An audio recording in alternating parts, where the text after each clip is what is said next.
Sobre todo me gustaría manifestaros a todos los presentes mi más sincera gratitud, personal e institucionalmente, por habernos querido acompañar a este momento sobre todo de homenaje, de gratitud y reconocimiento a una persona excepcional que yo creo que todos los presentes conocemos en mayor o menor medida.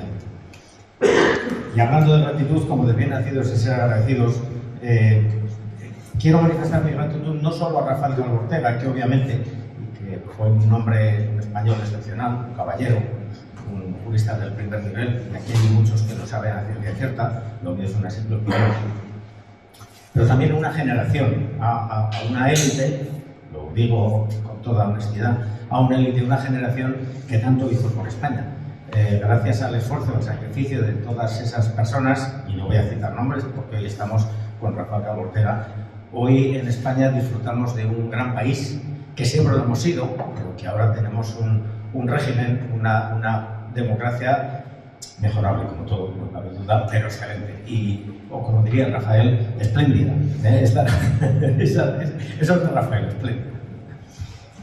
Y también me gustaría decir, habría que manifestar la gratitud y el reconocimiento a las familias de las personas. La familia Rafael Mercedes, una gran mujer catedrática también, jurista de primer nivel, como todos bien sabéis, especialmente los que más en profundidad la habéis conocido. A su familia, a sus hijos, porque sin duda aquellos años tremendos pues supuso también una renuncia al padre, al esposo, al tío, que seguramente hubierais querido tener más cerca, pero deberíais estar agradecidos, que sea que lo estáis, a un hombre excepcional, ¿no? He preparado unas notas. Decía Rafael Calvo Ortega, claro, ¿qué hablas de Rafael? Pues un hombre que con un envidiable nivel intelectual, porque tenía unas cualidades que no todos poseemos, evidentemente, y perteneciendo a una familia acomodada, trabajando en la empresa familiar y donde hubiera estado seguramente muy cómodo, en algún momento tuvo la inquietud y la necesidad de acercarse, digamos, al mundo del conocimiento más profundo, de otro conocimiento. Y así fue abducido, si se me permite la expresión, por el mundo del derecho. Ahora volveremos con Juan, con su hijo, catedrático, nada más y nada menos que derecho financiero y tributario, con lo bonito que es el derecho y la cantidad de materias que hay. El derecho financiero y tributario, Juan, no es precisamente lo más... pero seguro que es apasionante, como dice un ignorante, ¿no? Un hombre que se formó muy rápido y muy profundamente, hizo el bachillerato en 2 años, la carrera en 3, se doctoró en Salamanca, se doctoró en Bolonia, pudo haber emprendido una gran carrera profesional fuera de España, pero su patriotismo, estoy seguro, le hizo volver a casa y servir a su país y desarrollar aquí una gran carrera como jurista, como profesor y como servidor público. Obsérvese que intento eliminar por todos los medios la palabra política de mi discurso, porque, como decía Rafael, la política es una cosa muy mala. El servicio público es otra cosa. La política siempre fue un gran servicio, pero es cierto que se ha pervertido considerablemente. Una gente como Rafael, que siendo catedrático, doctor honoris causa, miembro de la Real Academia de Jurisprudencia desde finales de los 90, no conozco la fecha exactamente, bueno, este hombre podría haber hecho lo que hubiera querido, pero sirvió a España y sé que le costó mucho esfuerzo, muchos disgustos, y hablamos de una etapa de la vida de España muy difícil, muy dura. Nunca es fácil. Los tiempos actuales también son complicados, son muy difíciles, no le rindo las ganas de ningún presidente del gobierno, ni al actual, ni al anterior, ni al próximo. Pero aquellos años, que a algunos no se nos han olvidado, a mí me pilló muy jovencito, pero recuerdo las conversaciones de mis mayores. Estamos igual que en el 36. Esto era una frase que se decía continuamente, ¿no? Estamos hablando de unos años en los que había terrorismo, había muertos por las calles. Ahora, afortunadamente, no. Había un paro terrible. El dinero salía en maletines a las puertas del camino de Suiza. Un paro insoportable. Una inflación del 26%. Otro mundo. Y gracias al esfuerzo, al sacrificio y al buen hacer de aquella gente, insisto, no voy a repetir nombres porque no quiero dejarme a ninguno, y es una legión importante, disfrutamos del país que tenemos hoy. Que nadie se confunda. España es un gran país, tenemos unas instituciones magníficas y hemos nacido todos los presentes en la mejor etapa de la historia de la humanidad. esperemos no estropearlo en el último minuto, ahora que lo tenemos tan bien, ¿no? Y todo eso, insistiré más de una vez, gracias a esa gente que hizo ese esfuerzo y que hizo ese gran servicio a la patria, ¿no? Bueno, me gustaría recalcar que lo que ya sabemos todos, Rafael fue diputado, senador, eurodiputado, ministro con Adolfo Suárez, ministro de Trabajo, redactor y yo creo que Mercedes intervino más que mucho en todas esas cosas, redactor de la ley de cooperativas, del Estatuto de los Trabajadores, participó en la redacción de varios artículos de la Constitución Española, una herramienta jurídica inigualable. Yo no sé si hay que cambiarla, si hay que mejorarla, pero desde luego es una herramienta que ojalá tuvieran todos los países del mundo. Bueno, tiempos difíciles que salvamos gracias a esta gente, no quiero entretenerme mucho más. Sí que me gustaría, porque lo mejor de Rafael, en mi opinión, eran las cualidades humanas, un hombre de una rectitud moral y ética fuera de lo común. Un trabajador, eso sí lo sabéis, seguro que mejor, un trabajador terrible. Rafael era insoportable trabajando, no había quien le siguiera el ritmo, ¿no? Disciplina, trabajo, amor por la patria, yo creo que no se le puede pedir más a un ser humano. Ellos contarán varias cosas y ya con esto quiero ir terminando, porque a continuación van a hablar Juan Zamorano, que fue alcalde del Espinar en aquellos tiempos, y Luis López, conocedor de su vida personal, también contarán, y seguro que contarán alguna anécdota, pero déjenme que les cuente una que es significativa de cómo era Rafael y de cómo era esa gente. Hace años, pues en el año 79 sería probablemente, me decía, pues me decía, este hijo mío, fíjate qué coche llevaba un Super Mirafiori azul clarito, si no recuerdo mal, parece que lo estoy viendo ahora mismo. Pues chico, Sigildo, pues será que con chico yo tenía a lo mejor 17 o 18 años, Sigildo será lo que a él le apetece, o no le interesan nada los coches, entonces ¿por qué se va a gastar el dinero en algo que no le interesa? Así se quedó la cosa. A posteriori me cuenta Rafael, no le hagan ni caso a mi padre. Primero, a mí los coches no me interesan nada. Y segundo, tenemos un pacto de caballeros en la comunidad de vecinos, como el garaje es un poco estrecho, es un poco malo, hemos pactado no comprarnos nadie un coche grande para poder convivir, para poder entrar y salir con comodidad y no perjudicar a nadie. Ese es el espíritu de la transición y de toda aquella En fin, les voy a dejar con Juan Zamorano y con Luis López y, bueno, simplemente decir que Rafael Calvo Ortega, un caballero y un patriota. Muchas gracias por estar aquí.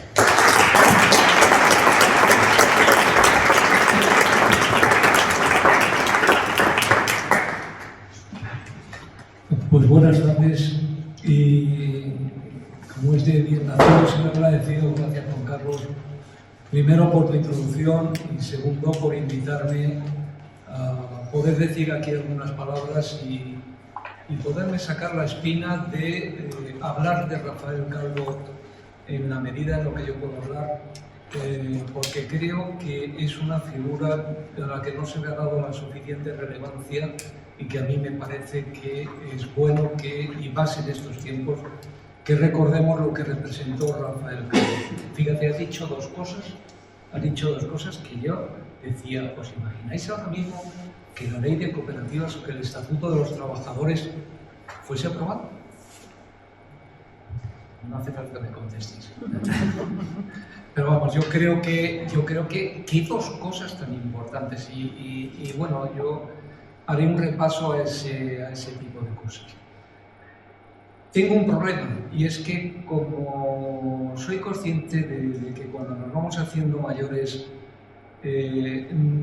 nos volvemos muy reiterativos con anécdotas y con cosas de este tipo, pues yo no quisiera entrar esta tarde a convertirme en una persona que esté aquí hablando de anécdotas. Yo quiero hablar de trabajo, quiero hablar de lo que yo sentí con Rafael Calvo. Decías hace un momento, Juan Carlos, que Rafael Calvo era insoportable en el trabajo y en la vida. Era una persona que exigía compromiso y predicaba con el ejemplo. Y predicaba de tal forma que como era capaz de estar trabajando horas y horas, pues tú tenías que seguir su ritmo o mala suerte. Si no eras capaz de seguir su ritmo, mala suerte. Bien. Mi relación con Rafael en el aspecto político, porque en el aspecto personal, pues se da la circunstancia de que teníamos un tío común, mi tío Daniel, que estaba casado con una hermana de mi padre. Luego, no teníamos un parentesco directo, pero yo me sentía pues ligado a Rafael un poco en ese sentido familiar. Pero como voy a relatar más aspectos relacionados con la política, pues dejaré este tema a un lado, el plano personal, y diré qué significó para mí y por qué yo me acerqué a la política de la mano de Rafael.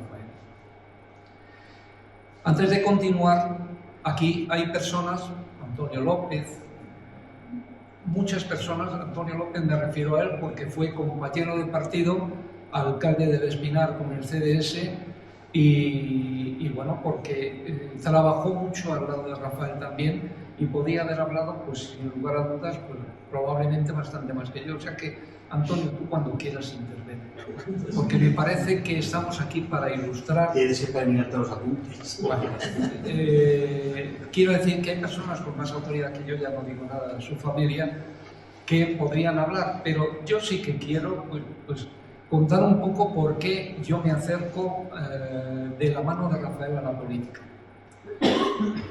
Pues quizá como mucha gente en la transición veía la necesidad de participar, el compromiso de participar. Y participar en aquellos momentos significaba estar ahí, dar la cara. Y saber que lo que tenías que hacer era entregar todo. No ibas a recibir nada, ibas a entregar. Y el primero que daba ejemplo en ese aspecto era Rafael. Rafael era una persona cuya ambición, desde luego, lo siento por su familia, pero creo que era muy escasa, desde luego en lo económico y demás, y era una persona que estaba dispuesta siempre a dar. Y a dar lo más importante que podía dar, que era su conocimiento y su seriedad y su honestidad. Bien, visto desde ese punto, pues habiendo en un determinado momento me piden que encabece una candidatura para el Ayuntamiento del Espinar en un momento en que todo era un poco laboratorio político, y yo lo acepto y bueno, pues fue una situación traumática, difícil, pero que creo que supimos resolver. Y buena prueba de ello es que tras 4 años difíciles se volvió a presentar el CDS en el Espinar y ganó las elecciones. Y esto, pues, desde luego no me lo voy a atribuir ni yo ni los que estábamos en las candidaturas, era un trabajo en equipo, que era otra de las cualidades que tenía Rafael Calvo. Sabía lo que era trabajar en equipo. Qué distinto a lo que yo he visto después y a lo que, sin establecer ninguna comparación, veo en determinados momentos en la política actual. Rafael daba valor al equipo. Bueno, pues entonces yo me pongo a trabajar con Rafael Calvo y, repito, fue una situación traumática y tal, y aquí entra una persona que yo no quiero dejar de mencionar.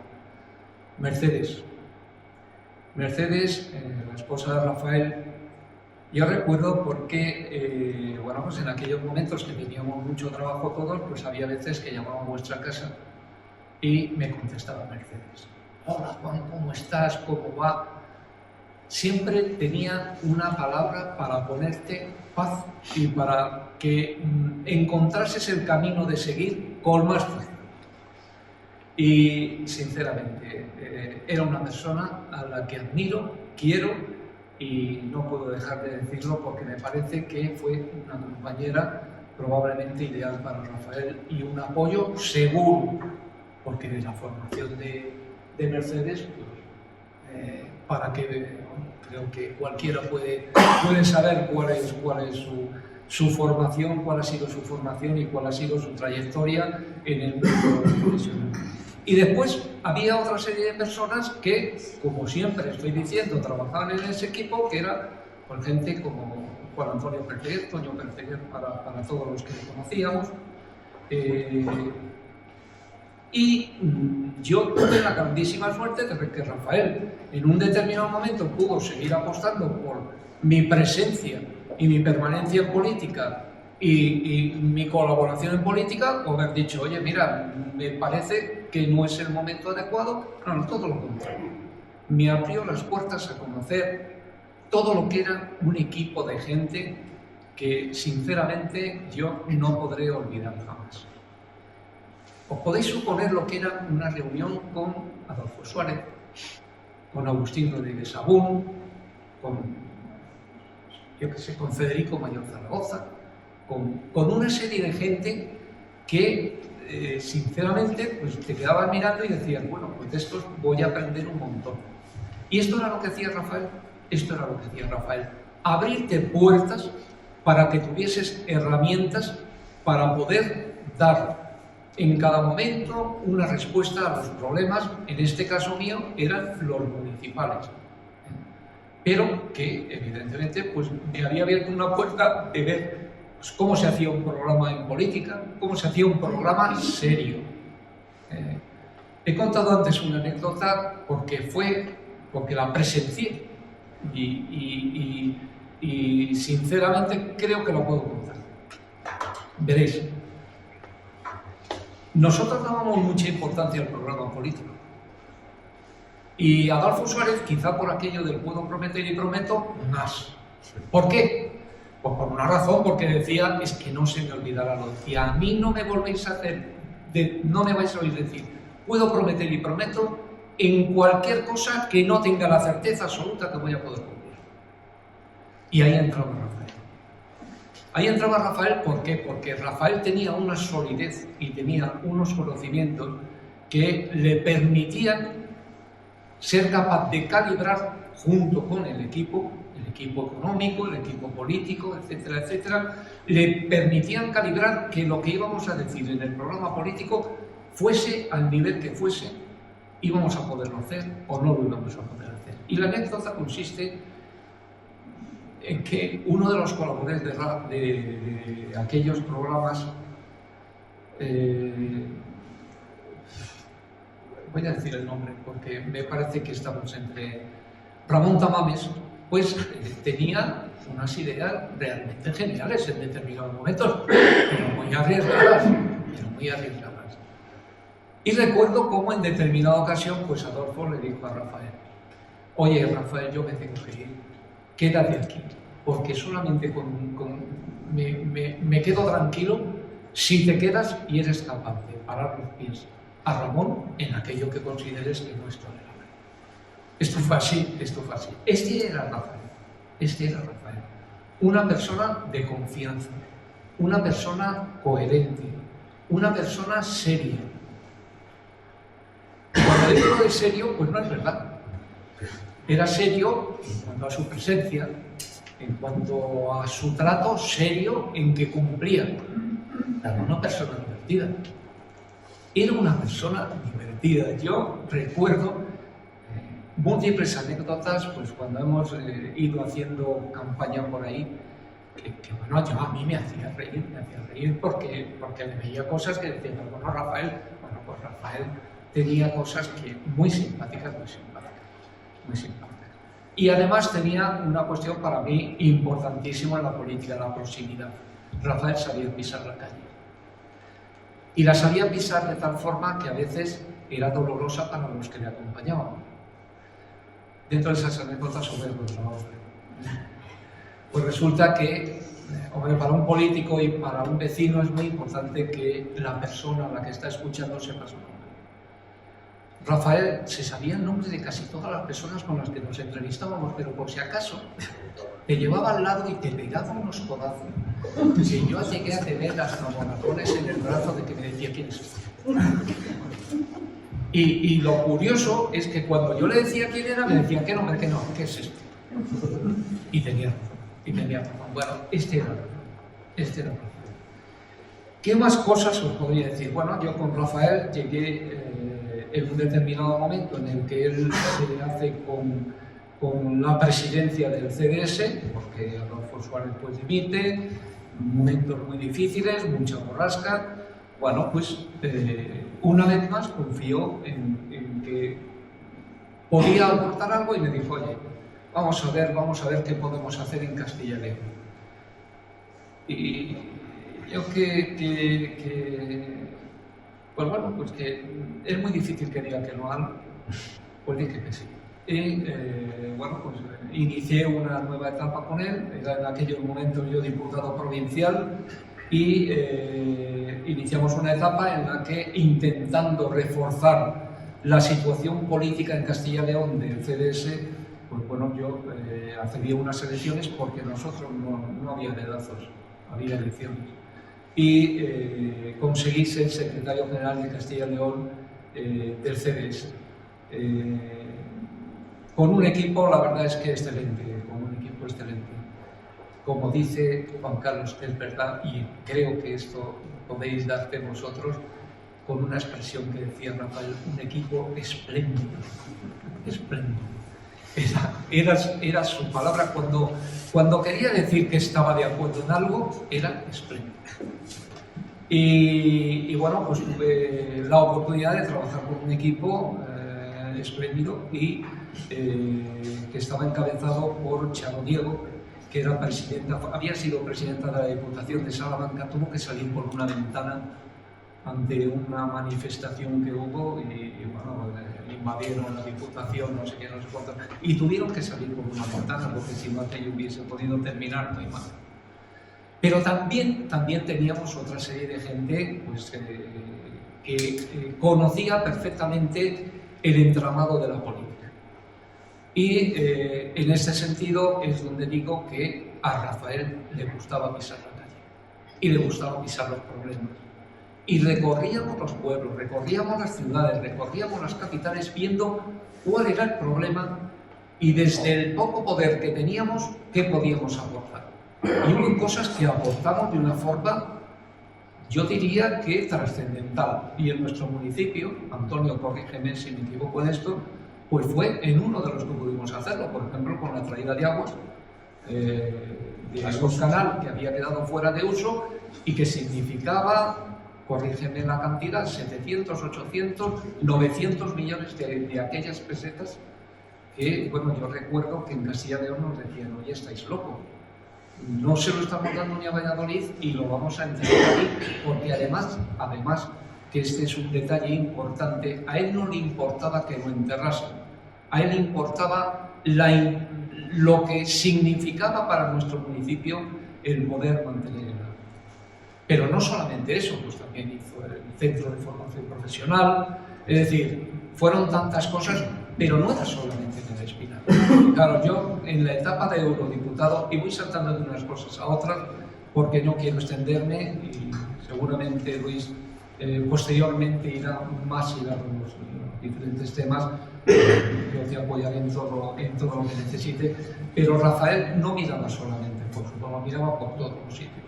Yo tengo que deciros que, porque además estuve presente y me pidieron a mí que cuando era eurodiputado apoyase un proyecto de importancia, creo que era el Ayuntamiento de Fuenlabrada, de importancia vital para el Ayuntamiento de Fuenlabrada, que era el desarrollo del polígono industrial, pues yo llego un día y le digo, oye Rafael, me han pedido esto, ¿puedes hacer algo?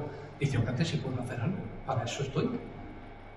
Bueno, el polígono industrial de Fuenlabrada salió con el apoyo de los organismos europeos. Era una persona comprometida, era una persona que daba el sentido de eficacia a la política que hoy día nos falta. No hablaba por hablar. Cuando él tenía que marcar una ruta, sabía cuál era el objetivo y sabíamos cómo le teníamos que seguir. Otra cualidad que a mí me encantaba de Rafael era su capacidad de negociar. Negociar no es engañar, es todo lo contrario. Negociar es ser transparente, es ser capaz de saber, uno, qué posición tiene el que está enfrente, para saber cómo tiene que entrar en los temas para que no haya roces, para que se llegue al acuerdo. Este era Rafael. Yo esto lo aprendí de él. No le oí jamás levantar una voz más alta que otro. Todo lo contrario. Y tuve que asistir a reuniones sumamente difíciles y sumamente duras, con personas que habían estado como adversarios políticos, pero no como adversarios políticos, como enemigos, porque habían buscado ser enemigos. Para nosotros no. Y Rafael jamás iba a negociar, iba a buscar la solución, iba a que fuese positivo para aquello que era nuestra misión en aquellos momentos, que era dar servicio a los ciudadanos. ¿Qué tenía también? Pues la generosidad. Lo he dicho antes. Rafael no buscaba para sí. Rafael no buscaba para sí. De hecho, lo que iba era abriendo los caminos a todos. Y el que quería, lo cogía. Eso sí, a base de saber que el trabajo iba a ser el que era. Un trabajo duro, constante y al que te iba a exigir. Porque te llamaba al orden. Te llamaba al orden. A mí me llamó demasiadas veces. Yo ya había veces que decía, Rafael, por favor, que yo estoy trabajando en mi profesión y tengo el tiempo que tengo. Bueno, si tú estás aquí, cumple con lo que te has comprometido. Y es verdad, o sea, pero era generoso, es decir, no miraba qué era para él, no, miraba lo que era para la ciudadanía en general. Y otra cosa que me encantaba era la seriedad cuando hablábamos de los programas. Yo he hecho programas con Rafael desde pueblos pequeños y minúsculos hasta asistir a los programas del CDS. Y él era pues una persona que decía, no vamos a decir lo que no podemos hacer. Es que ni se le ocurría. O sea, no pasaba por su mente ese tipo de cosas. Estaba en la política de una forma, digamos, con constancia, con integridad, que no siempre fue correspondida, y tengo que decirlo, porque durante su trayectoria yo tuve que ver personas a las que tuvo que mirar con una cierta calidad cristiana, no sé si se puede decir así, porque si les miraba y les analizaba como eran, pues probablemente tendría que haber hecho alguna otra cosa. Tenía una gran coherencia en sus planteamientos y tenía una cosa también para mí importantísima, que era transmitía seguridad. Entrar en un acto donde había gente de todos los tipos, y créeme que los mítines de entonces no eran como los de ahora. Ahora hay mítines. No sé si os imagináis lo que es entrar en un salón de actos con 350 personas, de las que estaban a tu favor 10. Había que tener valor, y había que tener valor y había que tener seguridad. Bueno, pues esto era lo que te daba Rafael. Tú entrabas con Rafael, con su sonrisa y tal, y sabías quién estaba deseando intervenir para machacarte. Pero, amigo mío, cuando tenían enfrente a alguien que podía rebatir y que podía predicar con el ejemplo, poquitos políticos, pues no había poco más que decir. Y luego era un hombre discreto. Con esto voy a finalizar mi intervención. Discreto hasta tal punto que, bueno, yo tengo una espinita clavada. Lo digo y os invito a los hijos a que miréis, porque a mí me comentó en uno de esos momentos en los que recorríamos la geografía de Castilla y León fundamentalmente, me dijo, Juan, voy a abrir mi caja de los secretos y vamos a empezar a hablar de ella, porque entenderás muchas cosas. Desgraciadamente no tuve tiempo de seguir para saber, aunque intuyo qué es lo que decía. La situación de UCD fue tremendamente difícil, donde los puñales volaban por cualquier sitio.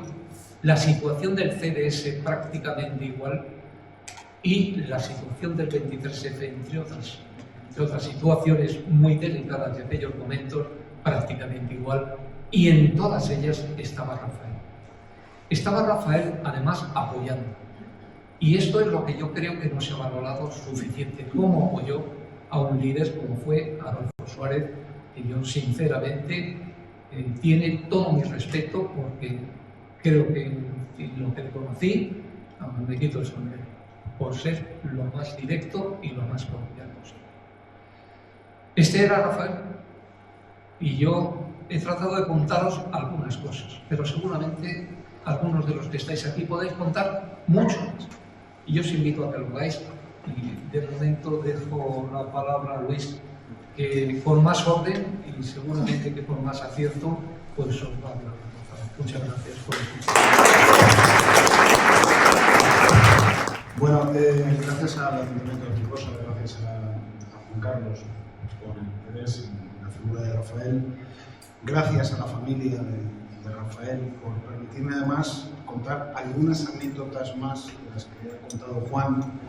Yo seguramente en la rama política poco puedo decir. Antonio seguro que también conoce un montón de cosas.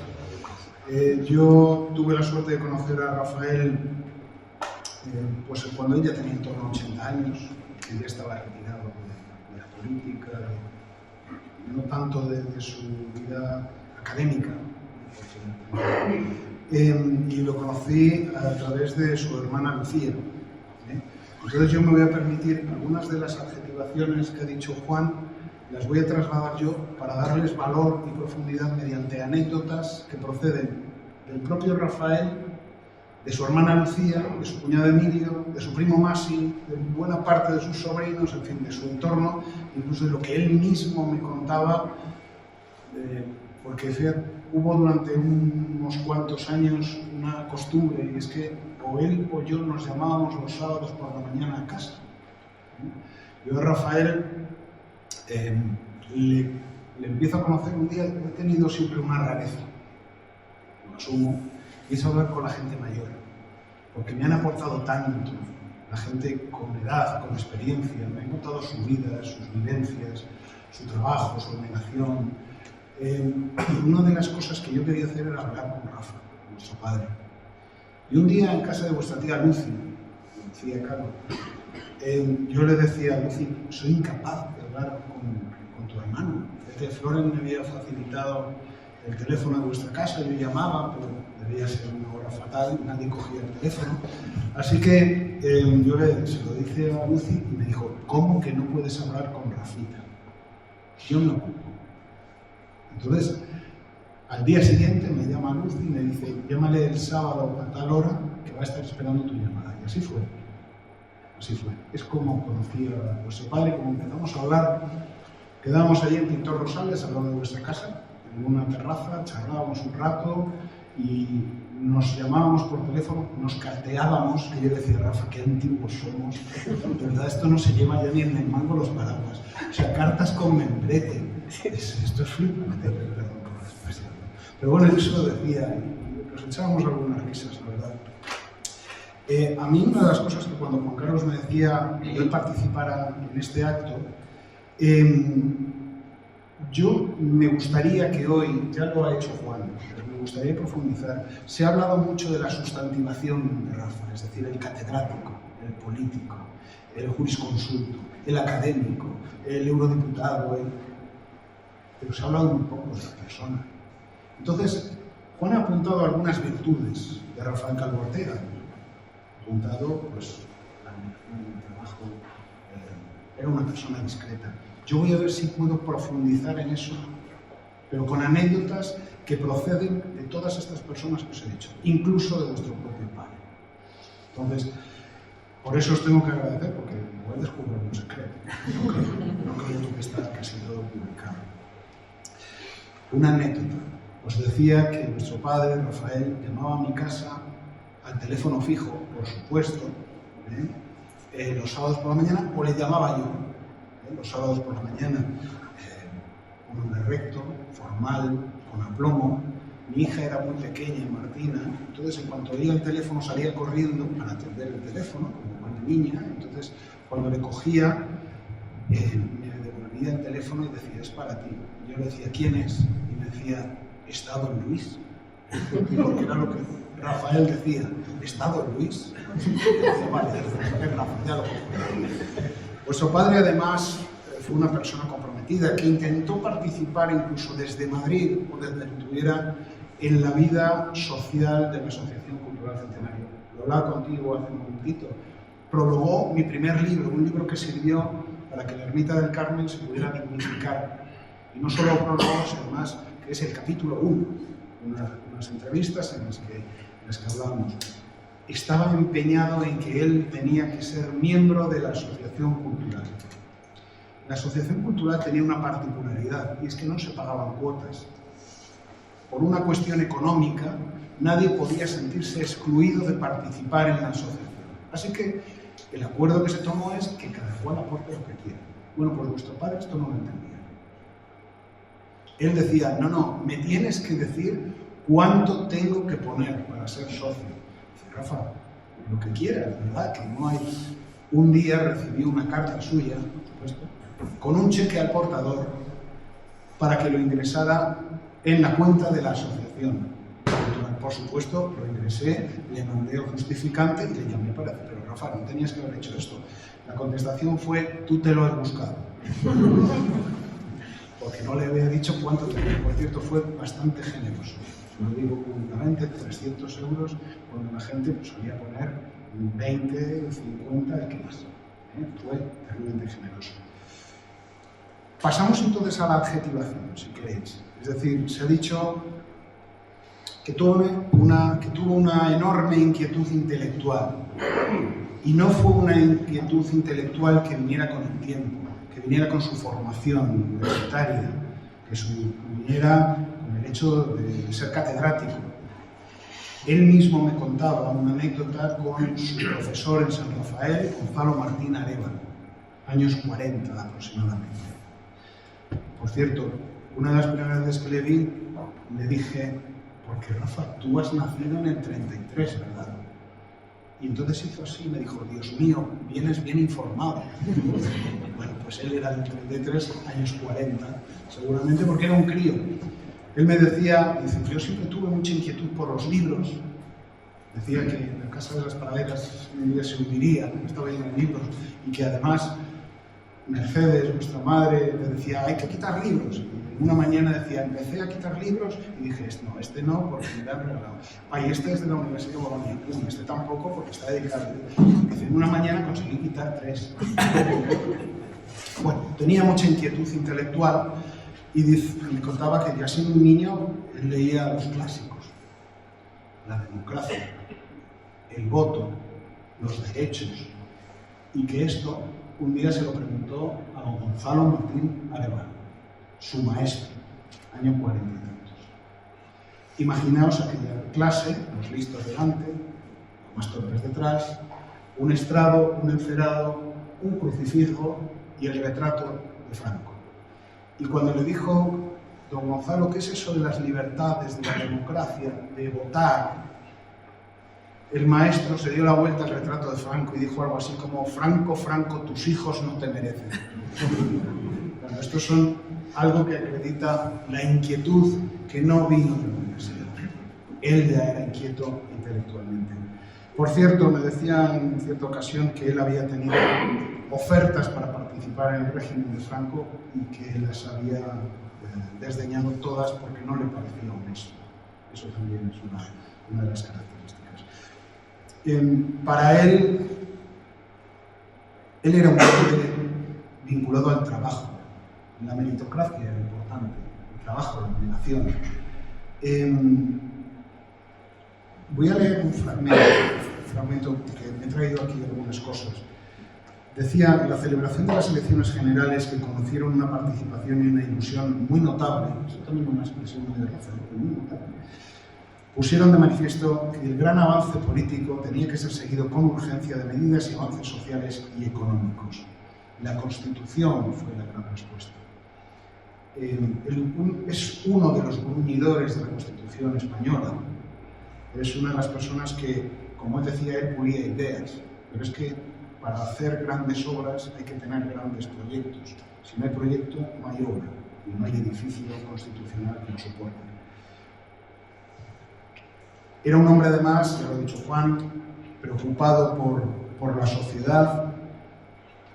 En aquella época en que, también lo ha avanzado Juan, los sindicatos, sobre todo, que es con los que él trabajó desde el Ministerio, UGT y Comisión, estaban muy ligados a los partidos de los que pertenecen, el Comunista y el Partido Socialista, y tenían además una legitimidad, y era la legitimidad de haber estado callados, amordazados durante la dictadura.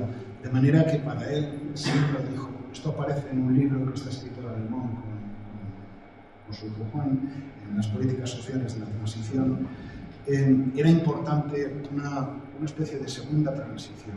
La transición política ya se había hecho, ahora era necesaria una transición fiscal, una transición social, una transición sindical, una transición empresarial, una transición económica, que eso era lo que realmente afectaba a la gente. Eso era la calle.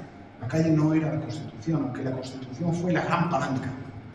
Pero después había que bajar al ruedo, al albero, y empezar a resolver todas esas cuestiones. En una de las conversaciones esta recuerdo que fue durante la pandemia, porque nada más colgar lo anoté y lo entrecomillé.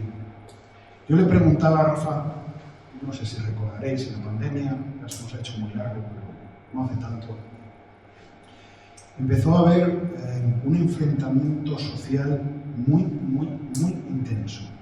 Muy intenso, había que culpar a alguien, de todo. Yo le preguntaba a Rafa, ¿tú cómo ves España? Y como lo entrecomillé, lo leo. Me dijo, Luis, la situación política la veo con mucha preocupación. El gran drama de España es la fractura social. Y añadió, hay que superar las diferencias. Este es el espíritu de la transición, ¿eh?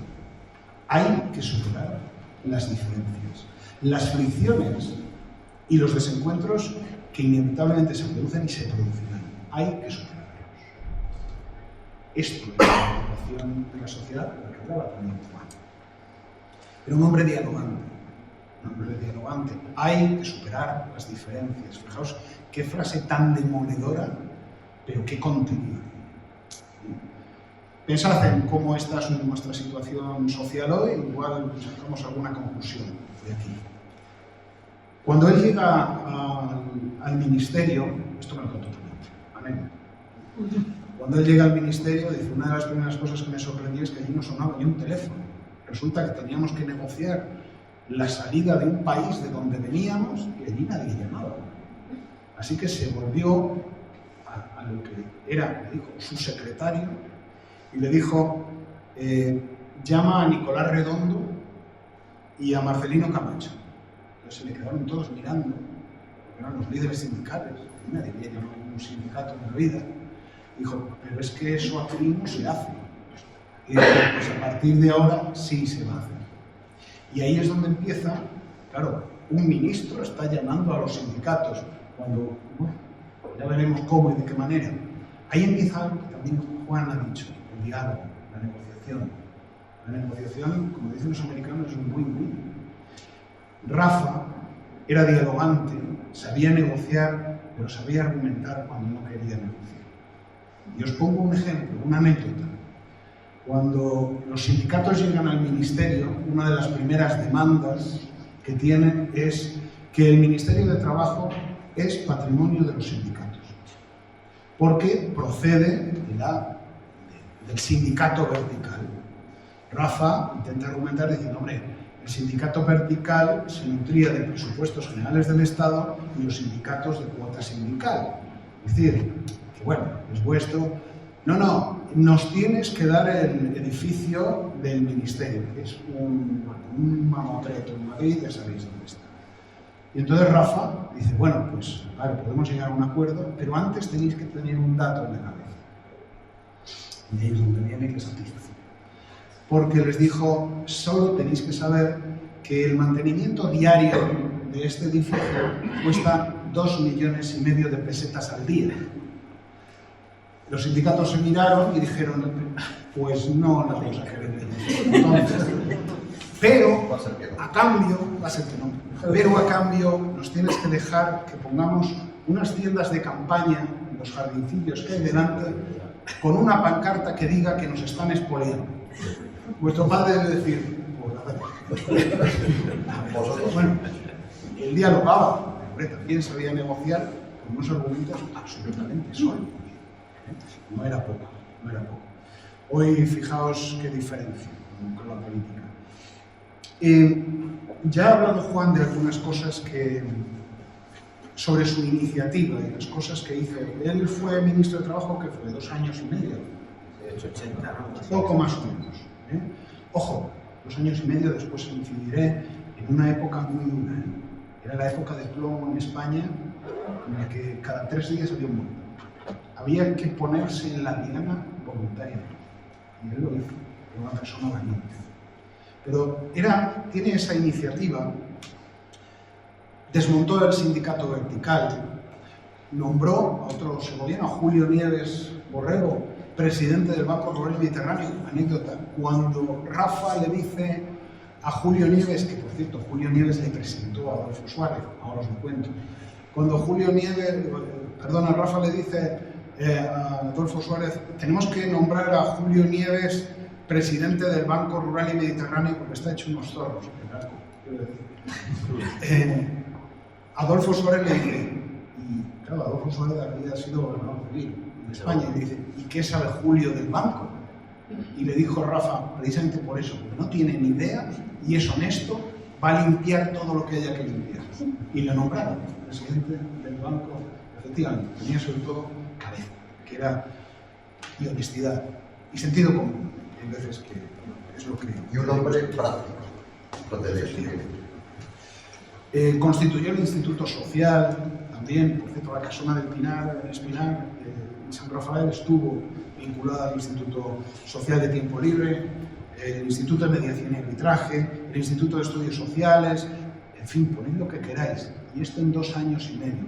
Y sobre todo hizo algo, y es, por mi edad, por lo menos veo aquí, mucha de la gente que estamos aquí, seguramente hemos trabajado al amparo de aquello que él inventó. Porque a mí me decía, esto no fue un cambio legislativo, esto fue un cambio de sistema. El Estatuto de los Trabajadores fue un cambio de sistema. Mis contratos de trabajo han estado amparados por algo que Rafa puso en marcha. Sin embargo, después os cuento una cosa de Wallace que viene muy al caso. Esa iniciativa no le vino por ciencia infusa después de muchos años de trabajo. No sé si estoy descubriendo algo, pero sabéis que en el Hotel Lucía él estudió y trabajó hasta que se fue a la Universidad de Salamanca. Una de las iniciativas que tenía, esto es curioso, era él cuando empezaba la liga de fútbol, se compraba el periódico y estudiaba cómo iban a ser los desplazamientos de los equipos de fútbol a través del Alto del León. Entonces no existía el túnel. Él a mí me decía que tú eres de una generación post-túnel. Yo soy pre-túnel. Entonces mi forma de ver las cosas es distinta a la tuya. Antes los coches, los camiones, por ejemplo, que venían con el pescado de La Coruña, paraban, surtían otra Lucía y seguían para abajo. Bueno, pues los autobuses lo mismo. Entonces tenían que parar antes o después. Y Rafa se estudiaba la liga de fútbol con los desplazamientos que iba a haber de los equipos, para que si el Valencia tenía que ir a Valladolid, le ofrecía el Hotel Lucía como el bar de descanso. Por carta, le mandaba una carta, siempre la carta, no sé si con un juguete, le ofrecía el Hotel Lucía como el bar de descanso. La iniciativa. Y esto, estamos hablando de, nuestro padre fue a Salamanca, creo que en el año 58 aproximadamente, pues en fin, estamos hablando de un chaval. Fue un hombre discreto, también lo he dicho. Yo en alguna de esas conversaciones sabéis que hay una leyenda urbana y es que se dice que en la Casa de las Campanillas y en Cerrillos Redondos hubo discusiones internas vinculadas a la transición española, o incluso discusiones sobre parte del articulado de la Constitución española. Yo cuando le preguntaba, él se sonreía, me intentaba cambiar de tema. Entonces, bueno, A pocas palabras, el buen entendedor es eso, ¿no? Él me decía que, por cierto, a Adolfo Suárez le presenta, como os decía, Rafael Calvo Ortega es presentado a Adolfo Suárez por Julio Nieves. Julio Nieves le entregaba a Adolfo Suárez, cuando era gobernador de Segovia, ya había cierta trayectoria política, le entregaba pues, escritos, bueno, trabajos de Rafael, hasta que Adolfo Suárez le pide a Julio que le presente a Rafael para charlar un poco con él. Julio convoca una comida en un restaurante de Balsaín, no sé cómo se llama entonces, ahora creo que se llama el Jardín de la Hilaria, o algo así. Creo que entonces se llamaba igual. Y allí Rafa le explica a Suárez cuál es su perspectiva, su punto de vista, cómo se deben hacer las cosas. Eso a Suárez le parece bien y tiempo después le dice: tenemos que buscar el hueco para hacerte ministro.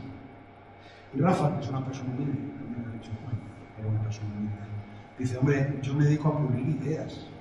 Yo dime una idea y yo la pulo y la pongo en marcha, pero hombre, ministro, no parece, en fin, bueno, Camusino, ministro. Él me decía que en Cerrillos Redondos nunca me aseguró ni me dijo que sí ni que no. Debo suponer por su sonrisa que sí.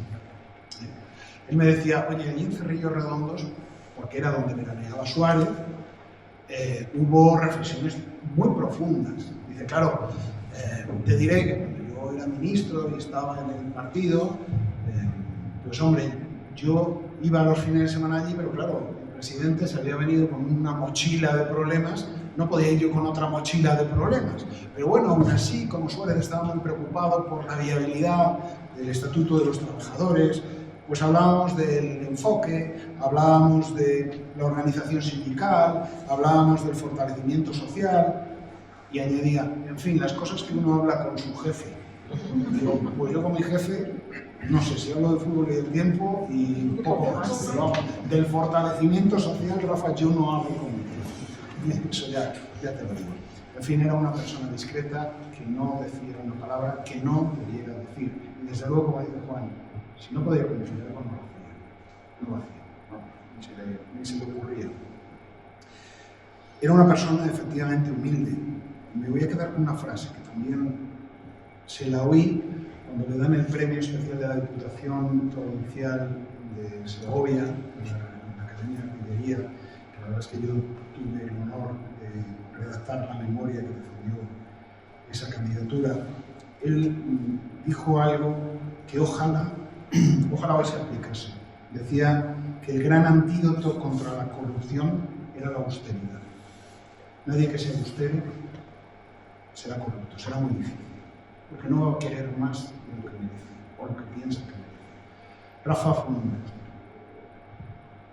Tendría su vanidad y su ego como todos, pero desde luego yo nunca le oí ni una palabra más alta que otra, y desde luego le oí un sentido común desbordante.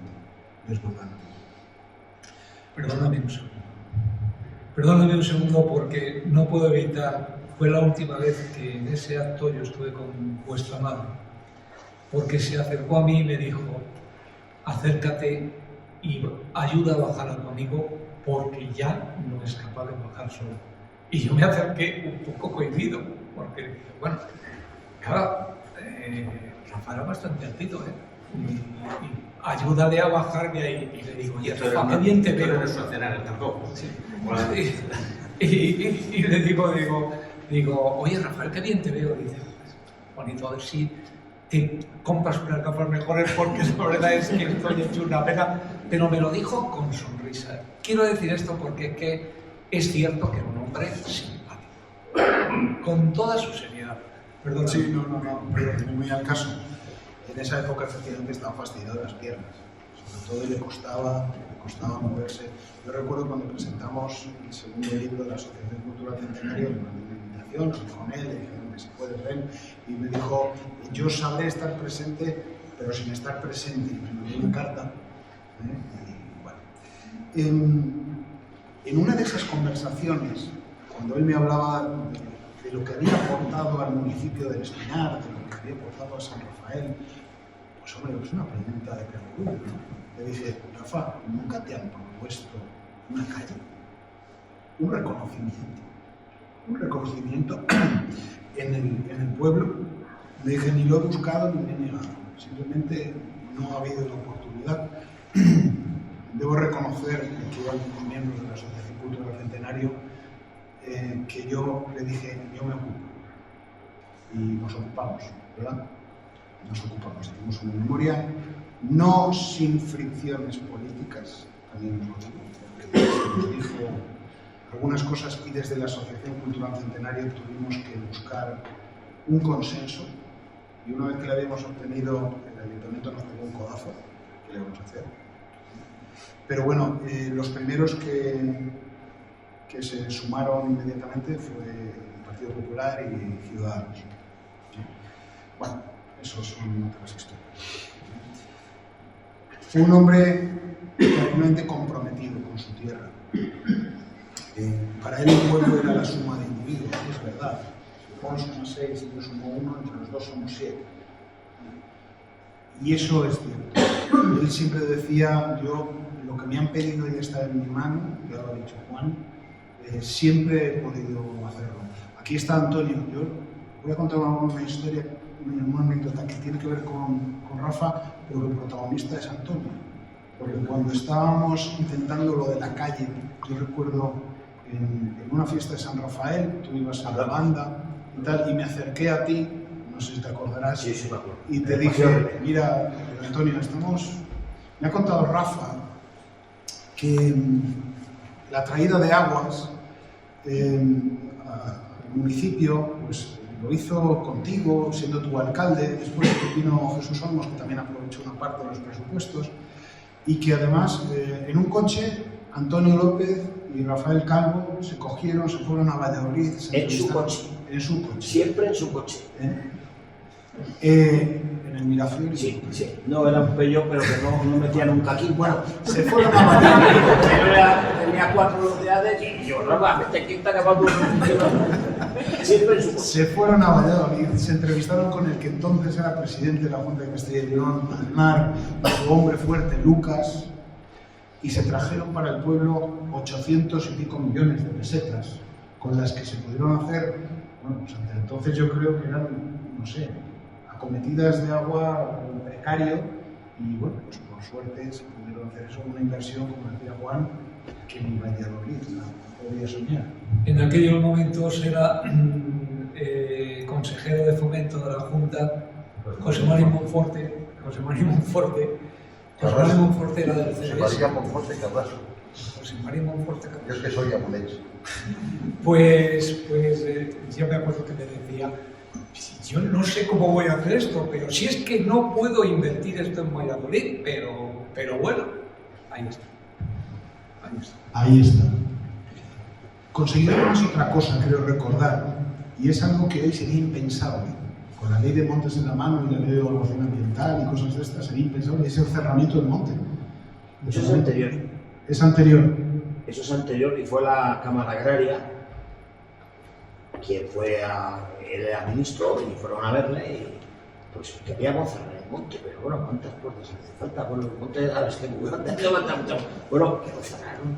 Sí, eso me contaba que bueno, eso ahora mismo lo costó bastante, pero hoy sería imposible. No, legalmente sí, es seguramente. imposible. Era un hombre, ya se ha dicho, quizás su rictus pues no invitaba al acercamiento, pero una vez que se vencía ese momento, era un hombre terriblemente cercano. Voy a contar una historia que antes la contaba sobre sus escoltas. Como lo que estamos intentando es humanizar al personaje público, vamos a humanizarlo. Antes os contaba que estábamos hablando de la época de plomo, un muerto cada 3 días, así de duro. Todos los que estamos aquí nos podemos acordar. Él pasaba tiempo en el piso de las praderas o en Madrid, Claro, el piso de las praderas en invierno, sobre todo el portal, pues hombre, puede tener la misma temperatura que Groenlandia. No he exagerado. Groenlandia hace más calor que Groenlandia. Claro, en la época de alarma terrorista, los escoltas tenían que dormir en el portal. Él era perfectamente consciente de eso. Y entre vuestra tía Lucy y él preparaban mantas y preparaban termos con café. Porque al final, no nos olvidemos, un escolta, por cierto, se llamaba uno de ellos Ampelio. ¿Te acuerdas de Ampelio? Ampelio estaban protegiendo a vosotros. Él era perfectamente consciente que estaban protegiéndole a él como ministro, pero también a su familia. En una época dura.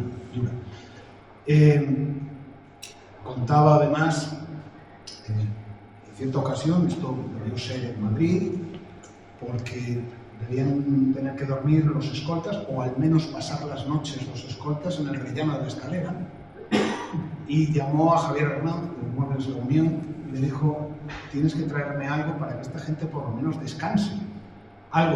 Dijo, es que tengo camas plegables. Pues trae camas plegables, pero tienen que estar aquí esta misma tarde, porque esta gente va a pasar la noche ahí de pie. Era una persona cercana, comprometida, humana. Otro le ha dicho, pues bueno, pues se sienten en la escalera y pues le sacamos la silla del salón y que se la rife. Voy a ir terminando, como decía él, y esto es frase de vuestro padre también, voy a ir acabando, porque es descortés corresponder a vuestro afecto con una larga homilía. Como yo ya estoy en una homilía, me voy a quedar con 3 frases antes de terminar. El gran antídoto contra la corrupción es la austeridad. Ojalá tuviéramos una. Hay que superar las diferencias y 3 cosas, 3 verbos. Diálogo, diálogo y diálogo. Ese era el espíritu de la transición, Juan, corrígeme, y probablemente el espíritu que políticamente él lideró. Y ahora, como conclusión, Rafa Calvo es un pilar fundamental en el desarrollo del derecho financiero, tributario, social en España. Fue un hombre discreto, pero puso las bases de la economía social probablemente que tenemos hoy. Lo decía antes, lo siento de verdad, la gente de mi generación ha trabajado bajo el amparo del Estatuto de los Trabajadores que, perdón por la expresión, parió vuestro padre. Es así. Un cambio de sistema, no una modificación legislativa, eso es otra cosa. Un cambio de sistema. Tiene un legado académico y sus aportaciones doctrinales todavía hoy se usan. Os lo voy a contar ahora. Os lo advertía, hay un discurso que hizo una persona americana, Foster Wallace, no confundir con William Wallace, este es el escocés de Alba Gobrak. Foster Wallace hizo un discurso hace unos años que creo que se titulaba algo así como This is water, esto es agua, y que fue traducido como ¿pero qué diablos es el agua? Porque, y os lo voy a contar para ver si os lo puedo aterrizar. Se cuenta que había un pez anciano que iba nadando por el mar y de repente se encontró con un cardumen de peces, un grupo de pececillos, y quiso acercarse para hablar con ellos. Se acercó y como no tenía mucho que decir, simplemente dijo: parece que hoy el agua está muy bien. Los pececillos pequeños, jóvenes, que estaban pasándoselo estupendamente allí, se empezaron a reír de él hasta que uno dijo: ¿pero qué demonios es el agua? Vale. Mirad, Rafael, una de las cosas, uniéndolo a este cuento, una de las cosas que aprendí es que los derechos, las libertades, la democracia, el poder ser el país que hoy somos, se lo debemos a ese agua que nos rodea y como el aire, que no vemos y que precisamente nos está llevando a que algunas formaciones políticas estén poniendo en duda algo tan trascendente como la transición española. No hay peor ciego que el que no quiere ver. pero es que eso que nos rodea, ese aire, ese agua, ¿de qué demonios es el agua? Es vital para nuestro comportamiento democrático. Eso es algo que yo aprendí de vuestro padre, en las conversaciones que tenía y que desde luego no entraban en cuestiones puramente políticas, porque a mí me interesaban otras cosas y probablemente a lo mejor yo le aburría demasiado. Pero es lo que os puedo decir. Sin concienciarnos de ello estamos perdiendo a todas aquellas personas, Rafael Carlos Ortega, Ónega, Carcedo, estamos perdiendo personas que son la memoria de lo que fuimos. Y hay un problema, que como no sepamos lo que fuimos, no entenderemos lo que somos ni de dónde venimos. Eso es lo que a mí, vuestro padre, me enseñó. Y por eso os estoy muy agradecido. Aquí termino.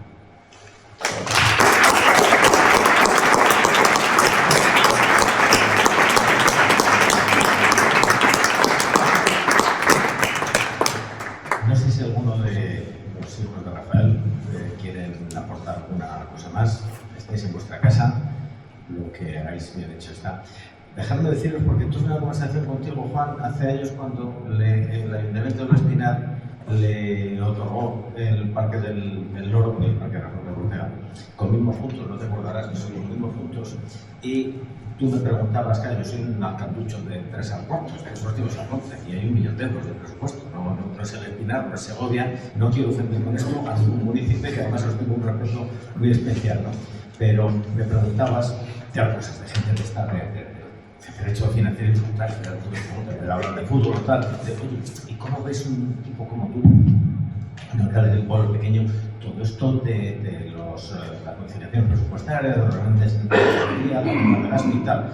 Mira, sinceramente, yo tengo la suerte de tener un magnífico secretario aquí que sabe lo que hay que hacer y como nosotros ahorramos, podemos ejecutar las obras que necesitemos con ese dinero que vamos a ahorrar.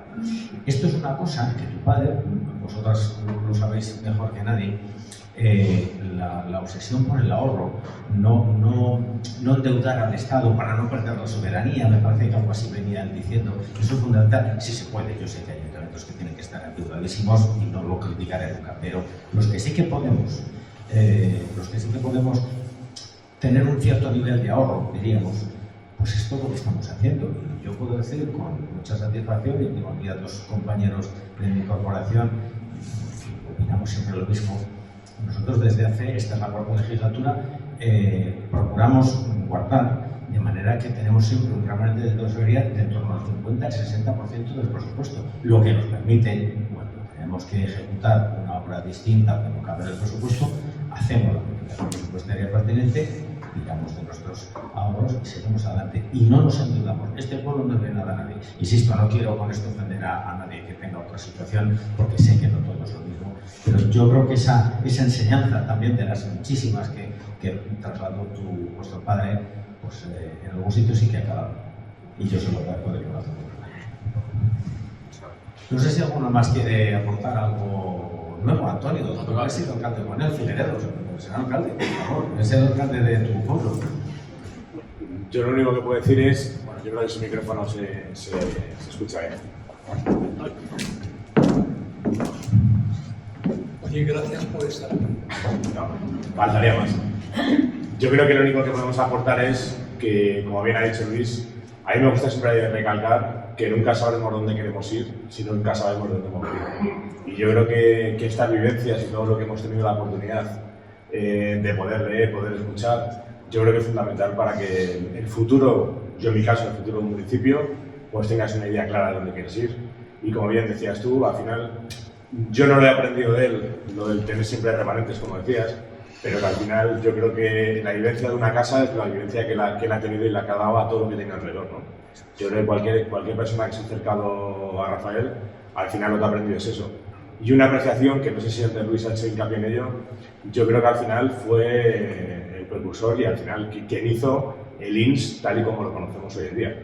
Que parece que todos ahora tenemos el Instituto Nacional de la Seguridad Social, parece que apareció de la nada, pero como bien dices, en esos 2 años y medio que estuvo de ministro, le cundió mucho. ¿Por qué? Porque era un trabajador incansable y yo creo que ser hijo predilecto del Espinar, yo creo que es un galardón merecido y que ahí está.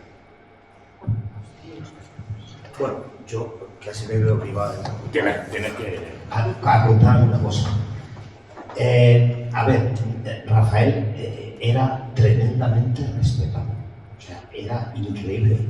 En aquella época, en la casa de los Cerrillos Redondos que tú has mencionado, de las campanillas, pues se utilizaba, ya sabéis que esa casa es del ayuntamiento, propiedad del ayuntamiento, como parte del monte, por así decirlo, pero se tenían de siempre cedidas las casas a Licona y el gobierno central las utilizaba pues, para reuniones, fines de semana, por eso lo que has dicho tú seguramente que fuera cierto, que se hicieran allí reuniones de cierto nivel de la transición. Y bueno, Rafael era un hombre muy respetado y en mi época, que era el gobierno socialista, pues era muy frecuente que tuviera, casi todos los fines de semana tenía un ministro.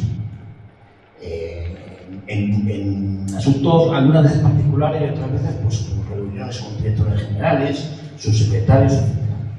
Y en alguna ocasión en las que hacía alguna visita, que nos queda decir la Sicilia siempre, se le tenía muchísimo respeto. Recuerdo una visita que tuve con Joaquín Almunia, que había sido un alto cargo en UGT y que te le ponía por las nubes, pero es que hablabas con los que estaban en el espectro político, en el otro lado te sucedía lo mismo.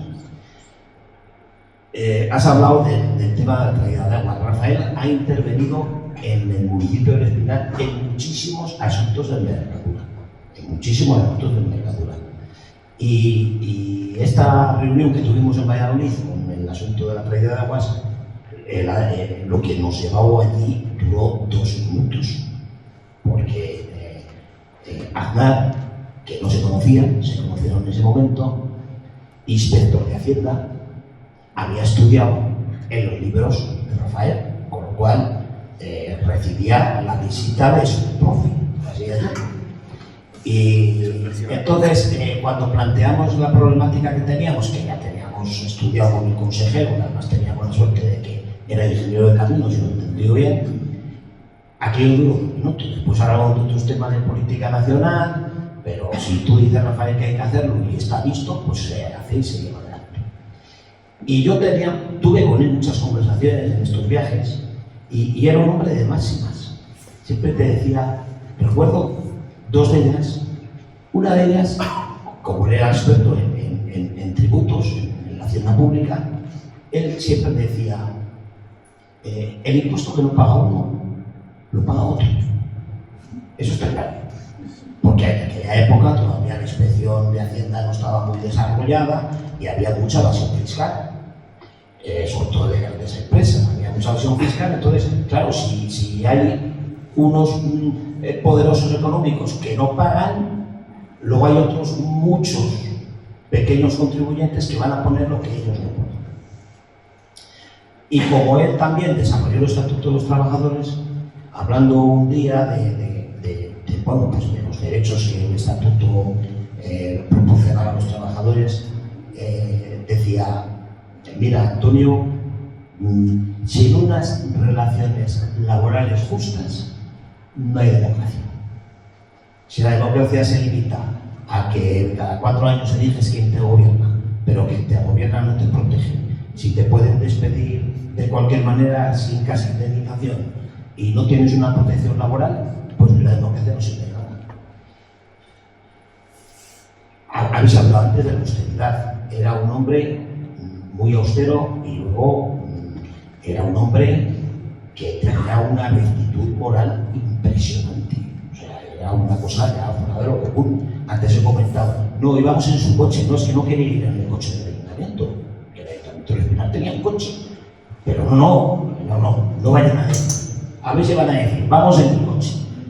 Pero es que si no te dejaban ni que le invitaras a comer, para que no dijeran, también tenía que pagar la comida, era una cosa por demás. Y yo, pues la verdad que le recuerdo con mucho cariño, porque yo tuve con una relación muy entrañable y la verdad que a mí me ayudó muchísimo. Yo reconozco que eso ha sido una gran privilegio, porque tenía una gran ayuda suya, siempre de manera desinteresada. Eso se puede aportar. Pues no es poco.